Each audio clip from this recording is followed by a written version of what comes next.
আসসালামু আলাইকুম আপু এবং ভাইয়েরা, কেমন আছেন আপনারা সবাই? আমি নুসাইবার মা বলছিলাম, মম অফ নুসাইবাস চ্যানেল থেকে। আশা করি আপনারা যে যেখানেই আছেন আলহামদুলিল্লাহ অনেক বেশি ভালো আছেন। আলহামদুলিল্লাহ আমিও আমার আল্লাহর রহমতে অনেক বেশি ভালো আছি। আজ আমি আমার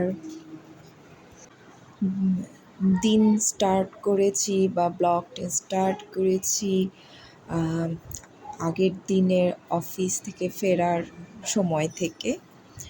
তো যাই হোক, অফিস থেকে ফিরে ওই দিনের কর্মসূচি আর আমি আপনাদের সাথে শেয়ার করিনি। পরের দিন সকালবেলা থেকে আমি আমার যা যা করি সেটাই আপনাদের সাথে স্বল্প আকারে শেয়ার করেছি।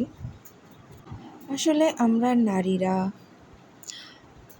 চাকরি করি বা না করি, আমাদের সারাদিনের অনেক ধরনের কাজকর্ম থাকে, যেটা আসলে বলে বোঝানো সম্ভব না। এটা সম্পূর্ণটাই ফিল থেকে আসতে হবে যে না, একজন মেয়ে বা একজন নারী বা একজন মা, তার সারাদিনে নানা রকম কর্মসূচি থাকে।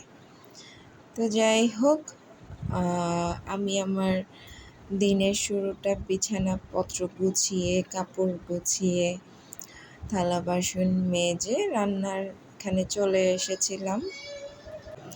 ঢেকি যেমন স্বর্গে গেলেও ধান ভানে, সেরকম নারীদের লাইফেও কাজের কোনো সীমা নেই।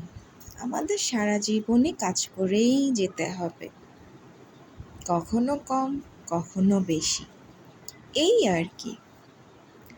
তো যাই হোক, সারাদিনের নানাবিধ কাজকর্ম শেষ করে আমার প্ল্যান ছিল বিকালে হালকা পাতলা একটু নাস্তার আয়োজন করা।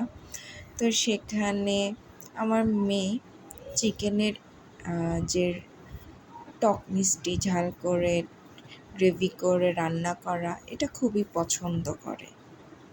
তো যাই হোক, দুপুরে রান্না বান্না শেষ করে সেই ফার্মের মুরগি নিয়ে একটা কেটে কুটে ধুয়ে বেছে বিভিন্ন মশলা দিয়ে, আদা বাটা, রসুন বাটা, গোলমরিচের গুঁড়ো, লবণ, তেল, পেঁয়াজ বাটা এবং আরও নানা রকম মশলা দিয়ে, হলুদ গুঁড়ো, মরিচ গুঁড়ো, গরম মশলা গুঁড়ো, এগুলো টক দই দিয়ে, সয়া সস দিয়ে জিনিসটাকে মাখিয়ে রেখেছিলাম, যাতে বিকালবেলা মজা করে লুচি বা পরোটা দিয়ে খাওয়া যায়। আপনারা কেউ যদি এটার রেসিপি জানতে চান তাহলে আমাকে কমেন্ট বক্সে শেয়ার করবেন, তাহলে আমি আপনাদেরকে কোনো এক সময় রেসিপির আকারে জানিয়ে দিব যে এটার। সত্যি বলতে এটা আসলে রুটি বা পরোটা বা লুচি দিয়ে খেতে অনেক সুস্বাদু, অনেক ভালো লাগে, এমনিও খেতে পারবেন। তো যাই হোক, এই পর্যায়ে আমি সব মশলা দিয়ে মাখিয়ে কিছুক্ষণ, না আমি আসলে বিকালে রান্না করব তো ম্যারিনেট করে রেখে দিব বা দিয়েছিলাম। এই বিকাল হলে আমি আসলে প্রথমে পরোটা করার চিন্তা ভাবনা করেছিলাম, পরে দেখলাম যে না, একটু লুচির মতো করি, অনেক দিন লুচি খাওয়া হয় না। তো যাই হোক, এই আটা বা ময়দা আপনাদের বাসায় যেটাই থাকুক না কেন, সেটা দিয়ে আপনারা কিন্তু এই লুচি বানিয়ে চিকেনের এই রেসিপিটা করতে পারেন। তো আমি এখানে আটাই নিয়েছিলাম, সাথে তেল, কালো জিরা, একটু লবণ, হালকা একটু চিনি দিয়েছি টেস্টটা বেশি হওয়ার জন্য। তো এই দেখেন, এটা অল্প অল্প পানি দিয়ে মেখে আমি রেখেছিলাম এবং ভেজা একটা কাপড় দিয়ে ঢেকে রেখেছিলাম, যে এদিকে যখন চিকেন বসিয়ে দিব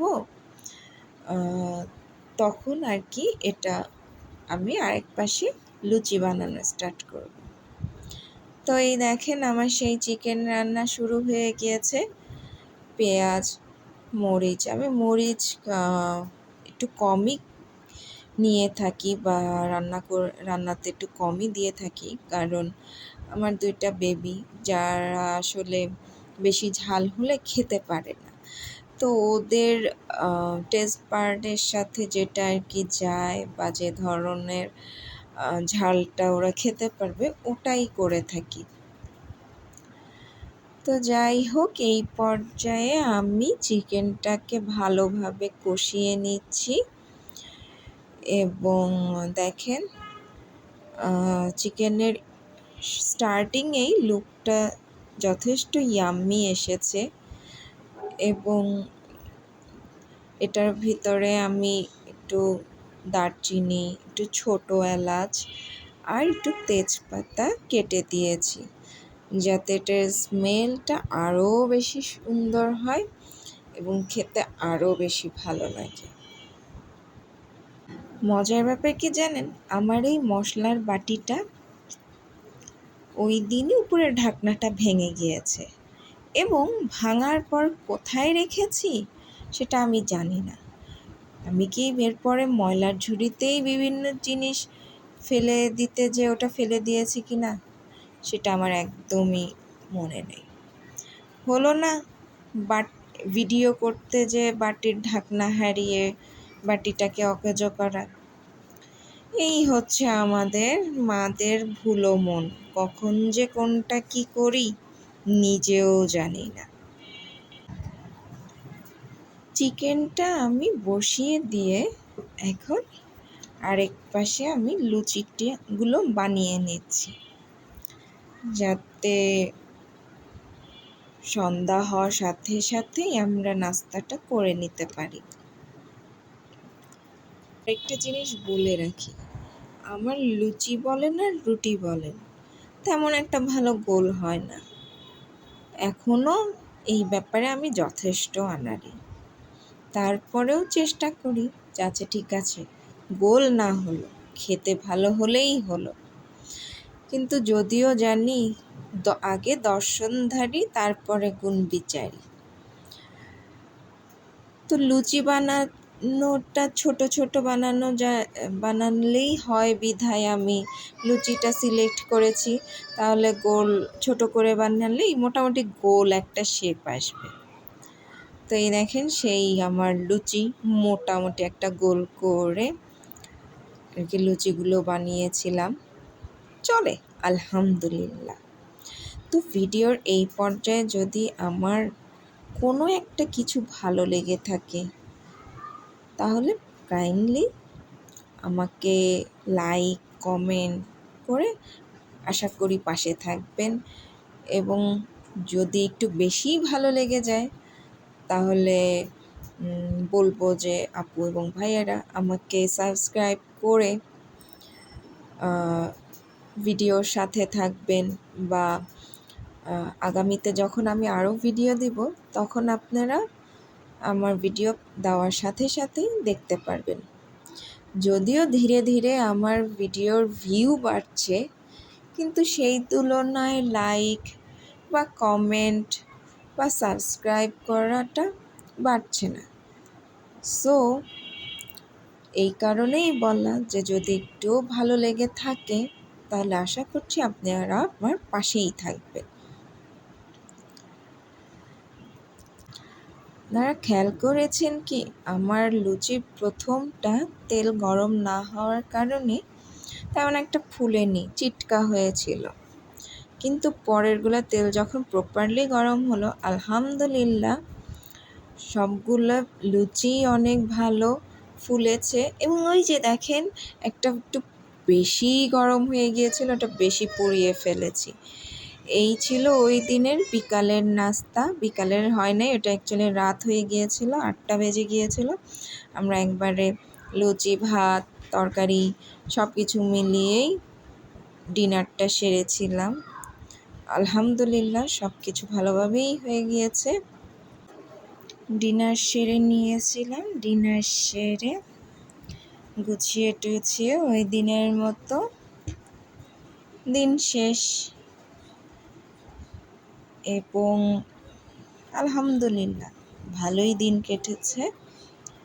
এটা গতকালকের ভিডিও। ছুটি থাকার কারণে বাচ্চাদের নিয়ে একটু চিড়িয়াখানায় যাওয়া হয়েছিল। তো বাচ্চারা বাঘ বাঘ দেখলে খুবই পছন্দ করে। এখানেই অনেকক্ষণ দাঁড়িয়েছিলাম। তারপর বানর, জানেন চিড়িয়াখানায় নানা রকম যাই থাকে ওগুলোই আর কি তাদের সামনে দেখানো হচ্ছে। আমরা আলহামদুলিল্লাহ দিন ভালোভাবেই কাটছে আপনাদের দোয়ায়, আল্লাহর রহমতে।